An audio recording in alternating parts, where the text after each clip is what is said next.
Salut les poulets, c'est Romy. Il est super tôt, 6 heures du mat, je me suis levé à 3 heures du mat, je sais pas pourquoi, mais c'est pour ça que j'ai la tête éclatée. On est ensemble, on est là pour le spin, on fait le tour des marchés européens tout de suite.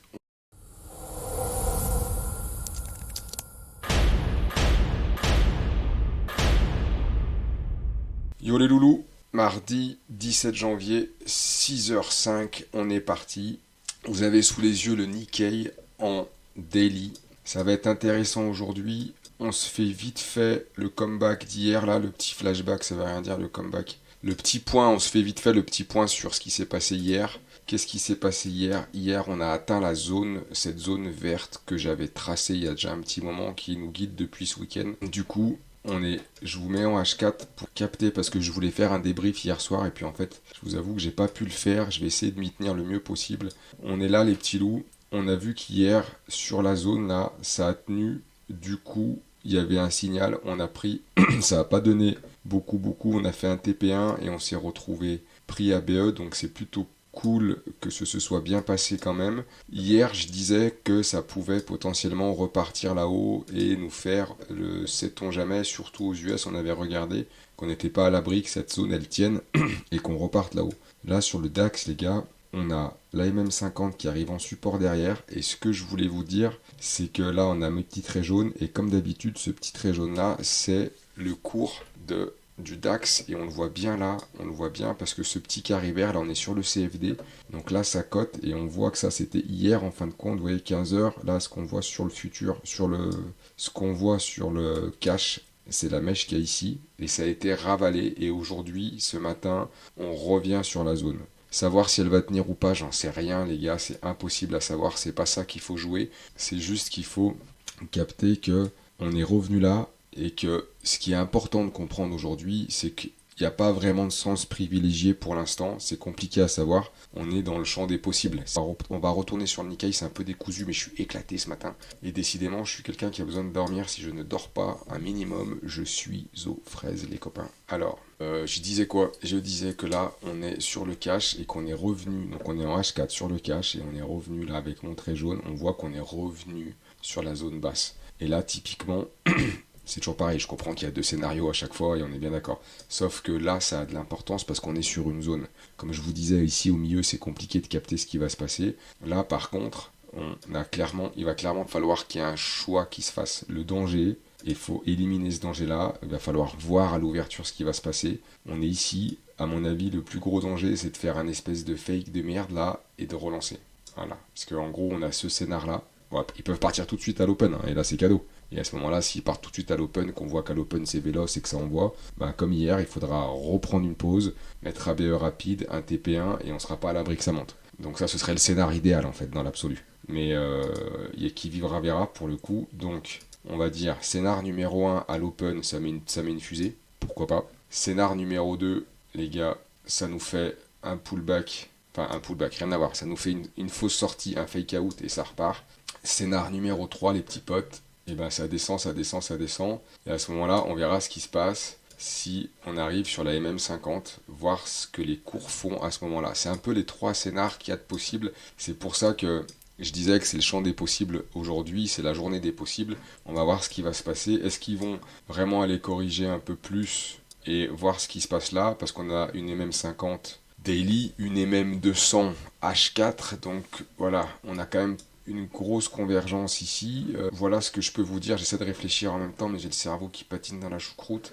Ce que je voulais voir, c'était ce qu'on a en delta de points. Ouais, ça peut faire des intras. En intra, ça peut vraiment être solide. Ça peut vraiment être propre. Enfin, il y a de la marge de manœuvre, quoi. Celui qui me tracasse le plus, c'est lui que je crains tout le temps le plus. C'est lui qui est vraiment difficile à catcher. Enfin, difficile, qui est piégeux. Ils adorent faire ce genre de truc là, c'est-à-dire descendre, c'est chasser des stops, les mecs qui sont à l'achat depuis hier peut-être, je sais pas, enfin, faut imaginer les poches de liquidité et le timing, parce que mon timing d'aller chercher, quand je mettais la flèche hier sur le dos, d'aller récupérer ici et de refaire un plus haut avant de corriger, les flèches, c'est toujours facile sur les flèches, mais c'est jamais en ligne droite. Là, ils peuvent très bien, ils cherchent, c'est pour ça qu'il faut y aller à tâtons, entre guillemets, c'est pour ça qu'on envoie un trade, qu'on met des BE en fonction de la config et surtout qu'on découpe la sortie et qu'on découpe les entrées. Parce qu'en réalité, il n'y a jamais rien de sûr et c'est ça le problème et sinon ce serait pas drôle. Voilà ce que je peux vous dire les petits loups. La MM7 Weekly, qu'est-ce qu'elle raconte? Alors attendez, on va virer tous ces dessins éclatés.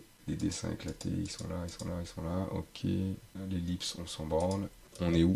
On est là-haut, ouais. Donc en fait, ouais, la MM7 Weekly, elle a du plomb dans l'aile quand même. Après, quand on dézoome en weekly, on est vraiment sur un range, sur cette poussée un peu ouf de la fin de l'année dernière. Et c'est un range qui fait quand même 2,88%, donc c'est propre. Et ok, le scénar, moi, que je jouais initialement, après on va voir s'il va être confirmé. Et c'est ce que je dis, et c'est pour ça qu'il faut vraiment prendre des espèces de pincettes. Enfin, je sais pas comment dire. Le timing, c'est un truc de ouf. Parce que quand je vous écris comme ça, ou que je vous dis, ouais, ça peut baver un peu par là, après, merde, c'est pas lui que je voulais. Ça peut remonter, faire des zigouignas, machin, redescendre là, vous gratter la tête ici, remonter, redescendre. Quand on écrit ça dans le concret, et après, quand tu passes sur des unités de temps plus courtes, c'est là qu'il faut pas mettre du levier comme un débile, parce que sinon, en fait, genre, il se passe rien dans l'absolu. Ça veut dire que ce scénario, pour qu'il existe, il faut qu'il puisse respirer, en fait. Il faut qu'il puisse exister. Et si toi, tu te mets en levier comme un sourd, ce que j'ai fait, moi, plein de fois, en fait, on l'a tous fait, parce que tu te dis que ça va aller plus vite, mais en fait, ça va pas plus vite du tout, parce que tu te retrouves comme un crétin. Laisse-moi virer tout ça. Ouais, tu te retrouves comme un con. Je prends un exemple concret, parce que c'est le genre de truc que je faisais tout le temps avant, et je pense que ça peut vous aider. Si t'es là et qu'en fait tu t'es mis de ouf à l'achat et que t'as envoyé la purée parce que tu te dis de toute façon Romy a raconté son truc et en fait on a touché la borne basse, ça va monter là. Alors oui, mais le risque c'est qu'en fait toi t'es là, t'as envoyé la purée, machin, t'as pas pris tes P1, t'as pas mis BE, t'as pas machin, parce que toi tu penses que ça va faire ça en fait. Sauf qu'en fait bah non.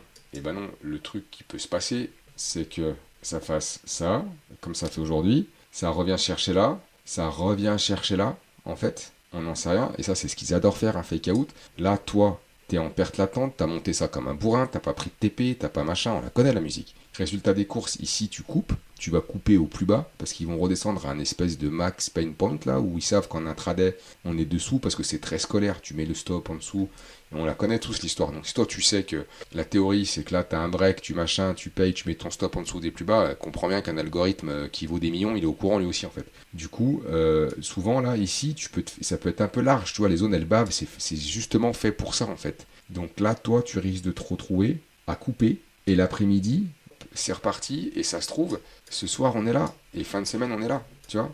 Et en fait, t'avais raison, vieux. T'avais raison. C'est-à-dire que là, t'étais bon, sauf que ton timing, il est difficile à catcher. C'est pour ça qu'il faut vraiment comprendre les setups d'entrée, et cette psychologie-là, ce timing, il est primordial. Sinon, tu peux te retrouver à être dans un truc qui est complètement ouf, parce que ça m'est arrivé, et ça doit arriver à tous les mecs, j'imagine, qui sont honnêtes, c'est qu'il y a des fois, t'es dans le bon sens et tu perds quand même. Et tu te dis, vas-y, c'est des ouf. Ils viennent de me manger la tête. Et typiquement sur ce genre de phase. Moi je le faisais, ça m'est arrivé plein de fois. Tu charges, parce que là t'as pas pris la descente, ou je sais pas, ou tu veux te refaire, entre guillemets, ou tu mets trop la purée, et tu te retrouves là à acheter un truc, choper un stop, là tu vends, en fait il monte, et en fait, soit niveau méga noob du trader, t'es à l'envers. C'est-à-dire que bon, ok là t'achètes machin, mais tu prends pas tes TP, tu bidules, t'envoies la purée, t'en sur levier, t'es tout content. Donc là t'es à plus je sais pas combien, t'as acheté la Lambo, sauf que vu si là tu peux acheter la Lambo, ça veut dire que là tu vends la maison en fait, y a pas de sujet. Du coup ça faut bien le comprendre que c'est toujours à double tranchant. Donc on y retourne, je mets beaucoup de donk parce que je suis fatigué. Prochaine fois je mettrai moins de donk, c'est promis. Tu montes là, noob, niveau 0. Tu montes, tac tac, t'es à l'achat, les mecs ils redescendent, là tu coupes, et vu que t'es un méga noob, tu dis ah putain la zone elle va céder. Et là, tu te mets à la vente. Sauf qu'en fait les types, un fake out qui peut aller plus bas, là j'ai dessiné comme ça, en fait ça fait pas beaucoup, on est en quoi là, on est en horaire, ils peuvent descendre, creuser un peu plus, et en fait ils remontent. Ce qui fait que t'étais dans le bon sens, t'as perdu des ronds, puisque t'as coupé en perte, alors que à la base t'étais bon. Là, tu reverse, mais tu fais nimp, parce qu'en fait t'es en horaire, t'as rien regardé, les mecs ils sont en train de te promener le crâne, et en plus t'as tout un effet psychologique qui se met en place, parce que là t'as perdu des ronds, alors imagine-toi bien, là t'as une Lambo, là tu perds ta maison, enfin j'exagère, mais émotionnellement c'est hyper complexe, c'est pour ça que il faut vraiment se préserver de ces trucs-là. Et là, tac, ça remonte, mais toi t'es à la vente en fait, parce que tu t'es dit ça a cédé, et tu te retrouves ici, t'as perdu. Et donc en fait, t'étais bon, on t'a fait croire que t'étais bon, tu perds, tu vends, tu repères, et c'est l'enfer en fait. Alors qu'à la base, tu avais raison. C'est pas l'idée d'avoir raison ou pas, c'est qu'à la base, tu avais joué un scénario qui était valable. C'est juste que entre le scénario qu'on établit là le matin et la façon dont tu vas, toi, le trader, ça fait une diff énorme. Et en fait, c'est là que moi, je me suis fait faire le...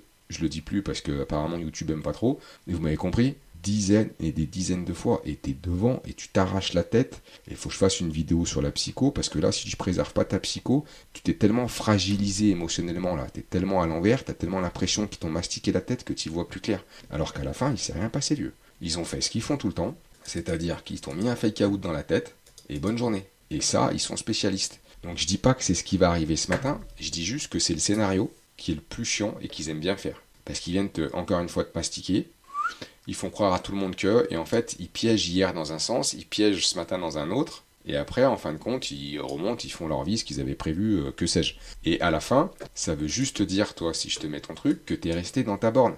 Et moi, 3 jours avant, je t'ai dit, ok, on a des bornes, maintenant méfiez-vous, parce que ça peut baver un peu en haut, baver un peu en bas. Et baver un peu en haut et baver un peu en bas, c'est ça que ça veut dire. Baver, ça veut dire te faire le tute, et te les faire bien comme il faut. Et t'as plein de mecs à qui ça arrive. Et les gars, ils te disent, ouais, c'est truqué, ou je sais pas, après ils partent dans des délires, c'est jamais de leur faute. Non, non, mec, c'est juste que c'est bien fait. Et je le dis dans plein de vidéos, le jeu, ce jeu-là, il est difficile parce qu'il y a beaucoup d'argent à faire. Donc en fait, plus ils piègent de liquidité ici, plus ils piègent de liquidité ici, plus ils font des ronds, les mecs. Et toi, tu te retrouves en surlevier, et c'est ça qui est hyper compliqué à gérer. Et là, on est sur un moment où, typiquement, c'est le genre de truc, encore une fois, je te dis pas c'est ce qui va se passer. Parce que si un mec se pointe sur Internet et te dit, il va se passer ça, ben, en fait, c'est un mytho, parce qu'il en sait rien. Là, peut-être qu'ils vont simplement, ils peuvent mettre, comme je disais tout à l'heure, une tige tout droit dans un sens ou dans l'autre. Mais en général, quand c'est un peu trop facile, c'est pas drôle. Et ils font pas trop de sous, enfin, façon de parler. Donc voilà, il faut pas voir le mal partout, mais il faut quand même partir du principe que c'est pas si évident que ça, et que si c'était si simple que ça, c'est pour ça que j'arrête pas de répéter que les supports, les résistances et tout ça, c'est hyper important à comprendre. Mais après, ce qui fait vraiment la diff, c'est la mécanique que tu mets en place pour exécuter tes trades. C'est là que ça va se jouer. Parce qu'encore une fois, et après j'arrête avec ça, ça fait 15 minutes, j'envoie la vidéo, tu peux être dans le bon sens et perdre des sous. Et là, mec, ton cerveau, il fait compliqué. Donc on va essayer d'éviter ça. Les petits loups, je voulais vous faire le reste des marchés. Je ferai une autre vidéo peut-être tout à l'heure où je referai un petit tour d'horizon un peu plus tard dans la matinée. Parce que là, ça fait déjà 15 minutes. Je vais cutter tout ça, monter tout ça. Et en fait, je voulais pas vous parler de ça spécialement. Mais c'était pas si mal parce que le contexte s'y prête. On résume. On est de nouveau sur zone. Aujourd'hui, c'est la journée des possibles. Je suis incapable et personne n'est capable de vous dire ce qu'ils ont décidé de branler ce matin. On le saura à l'ouverture. Il faut voir ce qui va se passer en pré-open. Mais vous voyez, pour l'instant, c'est quand même bien rouge et tout. Voilà. Mais c'est compliqué de prendre une décision parce que vous voyez, c'est typiquement quand on arrive un peu fort sur les rouges comme ça que psychologiquement, on a envie que... Et voilà, c'est tout le jeu en fait. C'est pour ça qu'à la fin, oui, ça peut faire monter ou descendre, mais c'est infiniment plus complexe que ça, et le diable se cache toujours dans les détails des petits loups. Et là, typiquement, ce matin, personne ne sait ce qu'il a décidé de foutre, et moi non plus. Je vous kiffe, bonne journée, on se voit plus tard.